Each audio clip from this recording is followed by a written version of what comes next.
ये जो प्रतिभा सम्मान समारोह हमारा जो ये संगठन है 80 गांव का हर वर्ष की भांति इस वर्ष भी आयोजन आप सबने मिलकर के किया है। पूर्व में भी मैं जब भी आपने मुझे याद किया आपके इस कार्यक्रम में मैं आपके बीच में आया हूँ। एक सामाजिक सोच के साथ हर वर्ष आप जो ये प्रतिभा सम्मान समारोह कर रहे हैं और इसमें कई ऐसे हमारे प्रतिभाएं जिन्होंने कड़ी मेहनत करके और कई सरकारी ओहदों पर अपनी मेहनत के आधार पर पहचान बना करके जो पद पाया है उन्हें भी सम्मानित किया है। और साथ साथ में हमारी आने वाली जो नई पौध है, जो नर्सरी है, जो आगे चल करके और जिनके कंधों पर हमारे समाज का और देश का भार आने वाला है, ऐसे सभी हमारे बालक और बालिकाएं जिनको सम्मानित करके और जिन्होंने अच्छे अंक प्राप्त करके अपनी प्रतिभा के आधार पर अच्छा प्रदर्शन किया है, उन सबको भी सम्मानित किया है। और निश्चित रूप से उससे हमारी आने वाली नई पीढ़ी को भी एक सीखने का अवसर मिलता है कि जो सम्मानित होने वाले बच्चे हैं वो तो निश्चित रूप से अपने आप को ये महसूस करते हैं, गौरवान्वित महसूस करते हैं, लेकिन इनको देख करके और भी इनके पीछे इसका अनुसरण करते हुए और आगे इस रेखा को लंबी करें और अधिक बच्चे उनसे एक सीख लेके उनके पीछे चल के और निश्चित रूप से और प्रतिभाएं हमारी इस प्रतिभा सम्मान समारोह के माध्यम से आगे आवे। एक ये सफल प्रयास आप सबका है। निश्चित रूप से आज के जमाने में, आज के परिप्रेक्ष्य में जिस तरह का दबाव शिक्षा के माध्यम से हमारे बच्चों पर होता है और परिजन भी चाहते हैं, उनका बच्चा पहले से निश्चित कर लेते हैं कि उसे क्या बनना है। मोना जी कह रही थी कि आप रास्ता तय कर लो, कहाँ जाना है मंजिल तय कर लो, लेकिन मंजिल आजकल परिजन तय करते हैं कि तुझे क्या बनना है और उसको उसकी इच्छा हो नहीं हो, उसका कहाँ पर क्या किस फील्ड में उसको जाने की इच्छा है, कहाँ उसकी प्रतिभा चाहती है, लेकिन हम उसे प्रयास करते हैं कि तुम इंजीनियर बनो, तुम डॉक्टर बनो, तुम निश्चित रूप से कई बच्चे उस दबाव में अपने आप को एक दबाव महसूस करते हैं। तो हमें बच्चों को उनकी इच्छा क्या है, कई प्रतिभा ऐसी भी होती है हम चाहते हैं वो डॉक्टर बन जाए, वो बड़ा इंजीनियर बन जाए, IIT बन जाए, लेकिन अगर उसकी प्रतिभा किसी दूसरे फील्ड में जाने की होती है तो वो वहाँ उससे ज़्यादा बेहतर प्रदर्शन करके और अपनी प्रतिभा के हिसाब से प्रदर्शन कर सकता है। तो उन्हें हमें परिजनों को उनकी इच्छा पे, उनकी प्रतिभा पे, उनकी क्या भावना है, किस फील्ड में वो जाना चाहते हैं, उन पे भी हमें छोड़ना चाहिए उनकी क्या इच्छा है।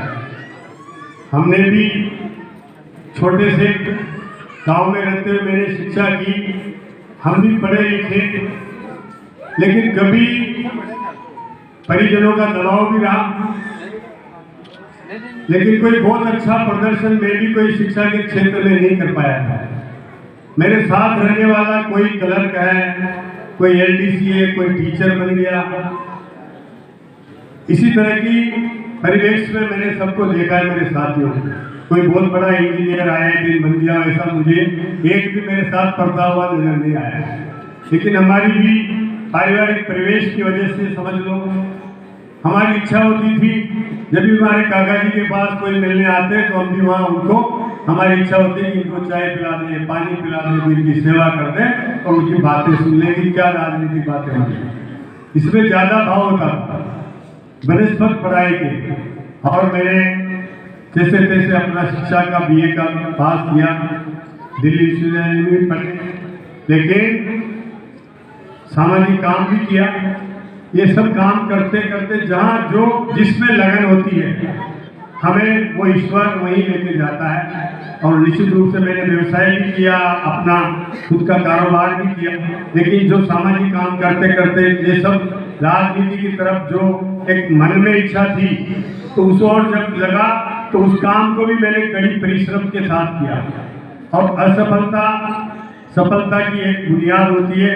पहला चुनाव लड़े असफल रहा, लेकिन हार नहीं मानी और उसमें निरंतर प्रयास करते रहे तो निश्चित रूप से दूसरे चुनाव में सफलता मिली, फिर तीसरे में हार मिली और फिर सफलता मिली। तो ये हार और जीत हमारे साथ चलती है। कभी इसको अच्छाई में देखना चाहिए, इसको कभी बुराई में नहीं देखना चाहिए। मैं जब भी चुनाव हारा मैंने उसको अच्छाई के रूप में देखा और निरंतर सेवा का भाव लेकर के और जनता के साथ जुड़ा रहा। दूसरा चुनाव जीते, लेकिन फिर तीसरा हारने के बाद भी मुझे कभी ये महसूस नहीं हुआ कि चुनाव हार गया। कभी ये न तो कोई राजनीतिक क्षेत्र में महसूस हुआ, न कोई प्रशासनिक क्षेत्र में ऐसा महसूस हुआ कि कोई अपनी बात नहीं चलती हो, बल्कि मुझे तो ये लगा कि मैं जो दूसरा चुनाव हारा उसके बाद मेरी ज़्यादा चलती थी, कई विधायकों की नहीं चलती थी, उससे ज़्यादा चलती थी। इसलिए हमें निरंतर अपना काम परिश्रम के साथ करते रहना चाहिए और निश्चित रूप से सफलता ईश्वर के हाथ में होती है। हमारी जहाँ इच्छा हो, जिस विषय में जहाँ हमारी जाने की इच्छा है उस फील्ड में हमें जाना चाहिए। ये बच्चों के लिए दबाव निश्चित रूप से हमें प्रयास करें, लेकिन ज़्यादा दबाव भी नहीं दें और उन्हें निश्चित रूप से बच्चों को भी जिस फील्ड में भी आपकी इच्छा हो, जहां आप जाना चाहते हैं उस फील्ड के लिए आपकी मास्टरी करें, कड़ी मेहनत करें। निश्चित है कि उसमें आपको सफलता जरूर मिलेगी और ईश्वर आपको सफल बनाएगा। हमारा समाज एक जमीन से जुड़ा हुआ समाज है, कड़ी मेहनत करता है, हल चला करके। हमारी कहावत है, हलधर भगवान जो बलराम जी भगवान है, धनीधर भगवान है, वो हमारे इष्ट देव हैं और वो हल चला करके हमने कड़ी मेहनत करके और ये मुकाम हासिल किया है। निश्चित रूप से आज हम इस जमीन को जोड़ते जोड़ते अब कई तरह के, चाहे वो शिक्षा के क्षेत्र में हो, चाहे व्यवसाय के व्यापार के क्षेत्र में हो, हर क्षेत्र में हम आगे बढ़ रहे हैं। और सबसे बड़ी अगर आज हमारे समाज की कोई प्रतिष्ठा है तो आप देखते होंगे जिसको किसान कभी जानता नहीं था, आज आप जिस भी बैंक में चले जाओ, बैंक एक ही चीज हम कोई नहीं जानता हो, छोटे से छोटा किसान भी जानता है तुम्हारी सिविल खराब होगी। आज कोई नहीं चाहता कि मेरी सिविल खराब हो जाए, मुझे बैंक से लोन नहीं मिले, लेकिन धाकड़ समाज की सिविल तो पुराने जमाने से खराब नहीं होने की एक परिपाटी रही है।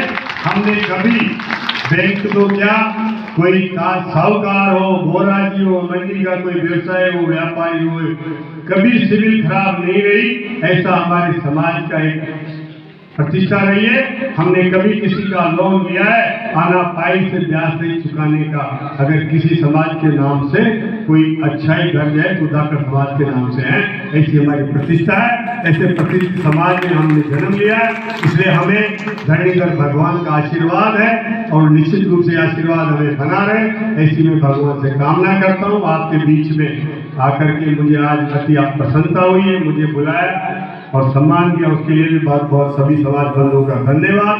जय धाकड़, जय धनी।